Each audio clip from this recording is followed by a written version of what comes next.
അതന്നെ കാക്കയാണോ? അല്ലല്ലേ, നീർക്കാക്ക. ആഹാ, കൊള്ളാലോ. മീൻ ഇപ്പം ചാടി വരാന്നോർത്തായിരിക്കും. അയ്യടാ, അതേ പോണു നീർക്കാക്ക.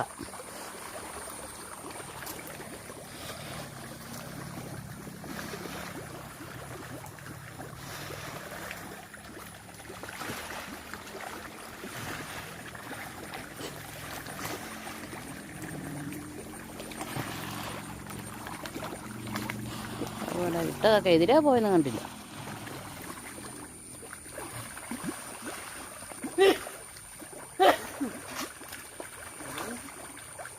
ഇട്ടതൊക്കെ എവിടെ പോയെന്ന് അറിയില്ല.